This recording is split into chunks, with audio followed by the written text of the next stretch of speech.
সংসারের সকল বস্তু তো নয়, বুঝলে না?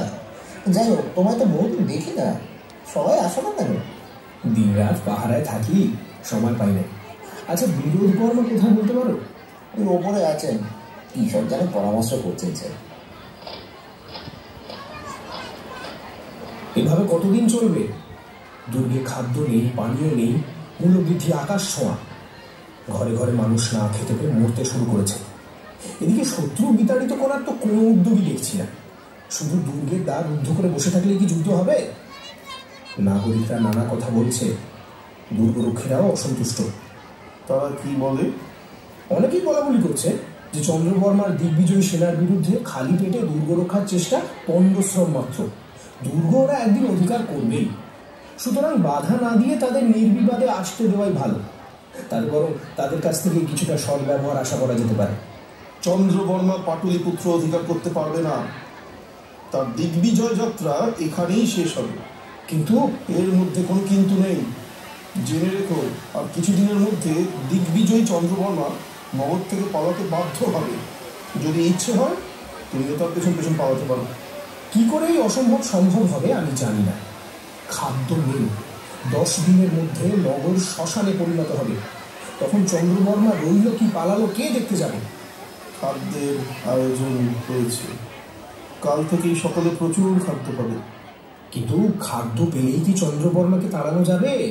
বললাম তো 10 দিনের মধ্যেই চন্দ্রবর্মাকে তাড়াবো। কিন্তু এই 10 দিন প্রজাদের কি বলবেন? কি বলে বুঝিয়ে রাখবেন? প্রজারা আর সৈন্যরা যদি বিদ্রোহ করে? বিদ্রোহ?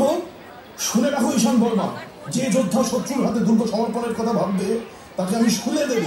যে প্রজা বিদ্রোহের কথা উচ্চারণ করবে তার হাত পা বেঁধে পরীক্ষায় কুমিরের মুখে ফেলে দেবো। বিদ্রোহ বিদ্রোহ করবে? আমি এখনো বেঁচে আছি, এটা ভুলে যেও না। তুমি এখন যাও ঈশান বর্মা, যে জিজ্ঞেস করবে তাকে বলে দিও আকাশ পথে খবর এসেছে, চন্দ্রবর্মার উচ্ছেদ হতে দেরি নেই। ঈশান বর্মা, যা শুনলে তা থেকে যদি বিন্দুমাত্র কিছু অনুমান করে থাকো তাহলে তা নিজের মনের মধ্যে রেখো। অধিক সন্ন্যাসীতে গজন নষ্ট। যথা আজ্ঞা। মনে মনে হেসে ঈশান বর্মা বিদায় নিল। সেই দিন মধ্যরাতে ঈশান বর্মার সঙ্গে দেখা করতে সোমদত্তা এলো। সেই গত রাতে যেখানে তাদের দেখা হয়েছিল সেখানে প্রদীপ হাতে সোমদত্তার রূপ যেন ভুবন মোহিনী। ঈশান বর্মা দুহাত বাড়িয়ে তাকে টেনে নিল বুকে। সোমদত্তা ভুবন মোহিনী হাসি হেসে তার আলিঙ্গনে আত্মসমর্পণ করল।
রাতের মধ্যে এত পরিবর্তন? তা হবে নারীর মন এমনই বটে। কাল যে ধর্মের জন্য যুদ্ধ করছিল, আজ সে এক অন্য পুরুষের প্রেমে পাগল। ঈশান বর্মা এমন অনেক দেখেছে, তাই সে বিস্মিত হল না। স্ত্রী জাতির মন স্বয়ং ঈশ্বরও বুঝতে পারেন না। সুন্দরতা, চন্দ্রগুপ্ত ছাড়া অন্য পুরুষ পৃথিবীতে আছে কি? আগে জানতাম না, কিন্তু এখন বুঝেছি তুমি ছাড়া জগতে অন্য কোনো পুরুষ নেই। শত্রুকে তার কি সংকেত পাঠাচ্ছিল? সোমদত্তা ঈশান বর্মার চোখে চোখ রাখল। সেই দৃষ্টি যেন ঈশান বর্মার অন্তরের অন্তঃস্থল পর্যন্ত অন্বেষণ করে ফেলল।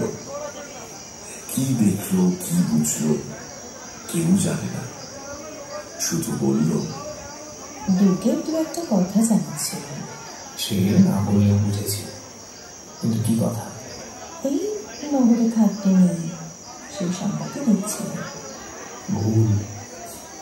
ভুল সংবাদ দিয়েছ। কাল সকাল থেকে নগরে আর খাদ্যের অভাব থাকবে না। সে কি? কোথা থেকে আসবে খাদ্য? তা জানি না, বোধহয় কোনো সুড়ঙ্গ আবিষ্কার হয়েছে, সেই পথে বাইরে থেকে খাদ্য আসবে। সুড়ঙ্গ? কোথায় সুড়ঙ্গ? তা আমি কি করে জানবো? এই আমার অনুমান মাত্র, কিন্তু এটা নিশ্চিত যে নগরে আর দুর্ভিক্ষ থাকবে না, সে আয়োজন হয়েছে। শুধু তাই না, তোমার পিতা চন্দ্রবর্মার ওপর খুব শীঘ্রই বাইরে থেকে আক্রমণ করা হবে। বৈশালী থেকে সৈন্য আসছে। সত্যি বলছ?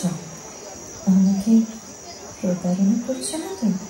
সত্যি বলছি, আজ বিরোধ বর্মার মুখে এই কথাই শুনেছি। হায় হায়, কাল এই কথা কেন জানতে পারলাম না? কাল যদি এই কথা জানতাম তাহলে তাহলে প্রাণ দিতাম। তবু যাক, যা হবার হয়েছে। অধিকার কন্যা এই বুঝে নিয়তি। শোনো তবে, সকালে বিরোধ বর্মার মুখে যা শুনেছি তা থেকে অনুমান করছি যে 10 দিনের মধ্যে পাটলিপুত্রকে সাহায্য করার জন্য বাইরে থেকে সৈন্য আসবে। চন্দ্রবর্মা যদি পাটলিপুত্র অধিকার করতে চান তাহলে সেটা আগেই করতে হবে। কিন্তু কিন্তু কিন্তু কি? নগরে খাদ্যের অভাব আর থাকছে না, সুতরাং বাহু বলে এই 10 দিনের মধ্যে দুর্গ জয় করা অসম্ভব। তাহলে উপায়? একটা উপায় আছে। কি উপায়? বিশ্বাসঘাতকতা। বিশ্বাসঘাতকতা? কে করবে বিশ্বাসঘাতকতা? আমি করব, কিন্তু তার পরিবর্তে তোমার পিতা চন্দ্রবর্মা আমায় কি দেবেন? যা পেয়েছ তাতে তৃপ্ত হওনি? না, কাল ভেবেছিলাম বটে যে রাজ্য সিংহাসন আমি চাই না, কিন্তু তা ভুল। রাজ্য না পেলে তোমাকে পেয়েও আমি অতৃপ্তই থাকবো। বিশ্বাসঘাতকতার কি মূল্য চাও তুমি? মগধের সিংহাসন। কিন্তু একটা কথা। আচ্ছা, কি বলো? চন্দ্রগুপ্তকে হত্যা করতে হবে। চন্দ্রগুপ্ত পালাতে পারবে না। মোহন গৃহ কোথায় তার জানা নেই। মোহন গৃহ? মোহন গৃহ রাজভবনের এক গোপন ঘর, দেখতে সাধারণ ঘরের মতো, কিন্তু এতে রয়েছে অনেক গোপন দরজা। সেখান দিয়ে মাটির নিচে সুড়ঙ্গ পথে প্রাসাদের বাইরে যাওয়া যায়।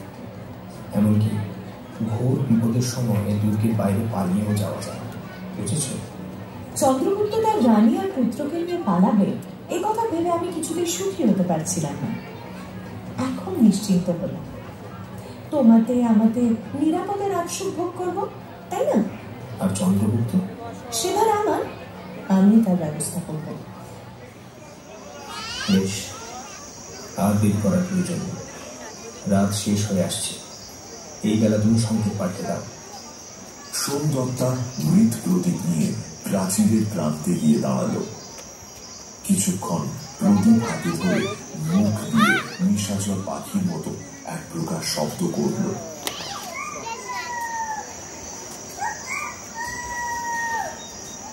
পরীক্ষার অপর পার থেকে তার উত্তর এলো। অস্পষ্ট।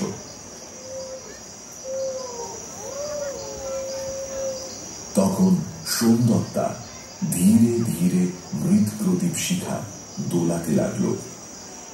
তাপসীর মতো আত্মসমাহিত মুখ, নিশ্চল তন্ময় চোখ। সোমদত্তা মৃত প্রদীপের আলোর সংকেতে সমস্ত সংবাদ বাইরে পাঠালো। সংবাদ শেষ হলে বাইরের অন্ধকার থেকে আবার উত্তর এলো। পাপিয়ার ডাকে। সেই শব্দ, সেই ডাক ধীরে ধীরে বাতাসে মিলিয়ে গেল। সোমদত্তা প্রদীপ নামিয়ে বলল, কাল উত্তর পাবে। পরদিন পাটলিপুত্র জেগে উঠল এক নতুন দৃশ্যকল্পে। নগরবাসী দেখল হাটে রাশি রাশি খাদ্য স্তূপ হয়ে আছে। ঘি, তেল, শাকসবজি কোনো কিছুরই অভাব নেই। কোথা থেকে খাদ্য এলো কেউ জানল না। শুধু সবাই দেখল তথাগত গৌতম বুদ্ধের পাষাণ বিহারের ভেতর থেকে খাদ্যের স্রোত আসছে।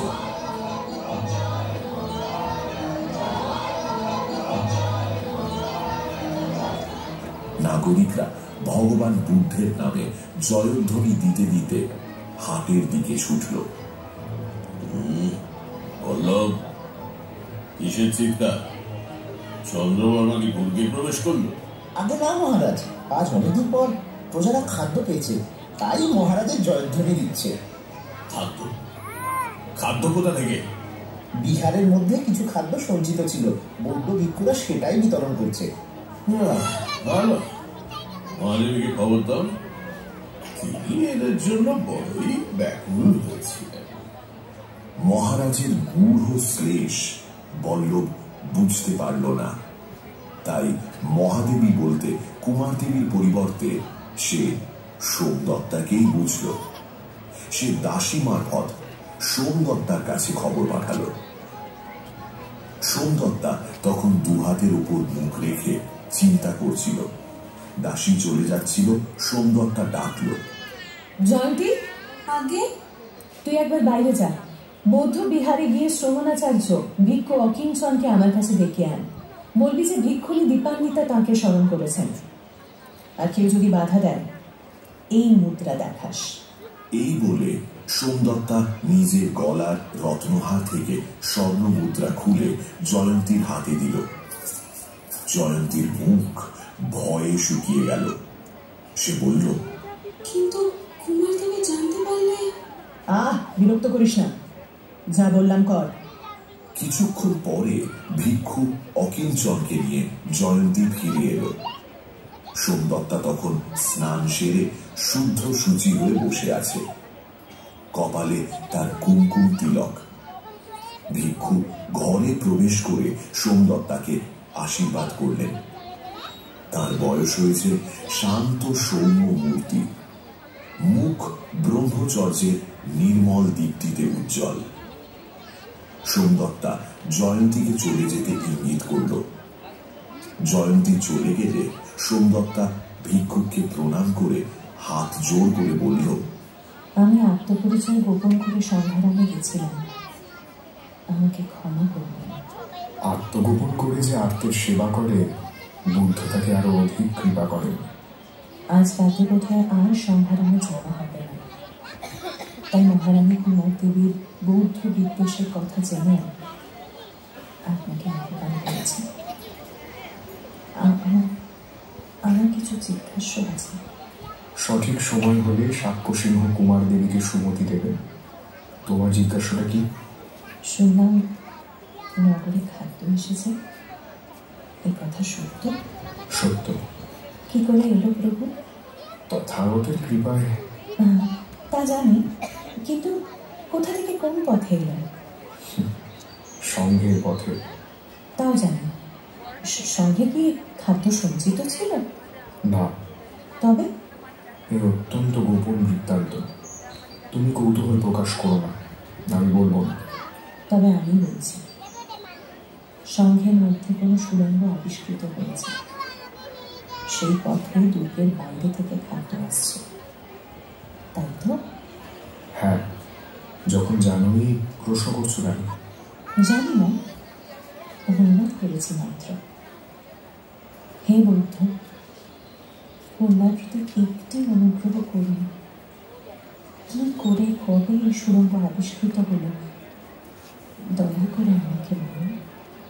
শোনো তবে, এই সুড়ঙ্গের সন্ধান কিছুদিন আগে পর্যন্ত আমি বা অন্য কেউ জানত না। সংঘের মধ্যে মাটির নিচে যেখানে বুদ্ধের অস্থি রাখা আছে, তার উপরে আরেকটি ঘর আছে, তুমি দেখে থাকবে হয়তো। ঘরটি সচরাচর ব্যবহার হয় না।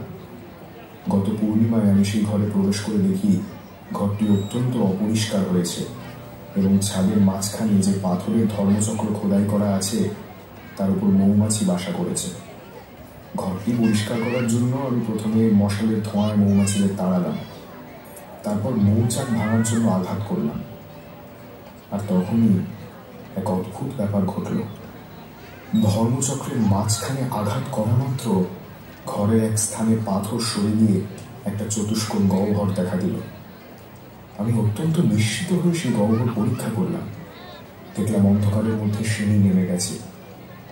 যাতে কেউ জানতে না পারে তাই প্রথমে ঘরের দরজা ভেতর থেকে বন্ধ করে দিলাম।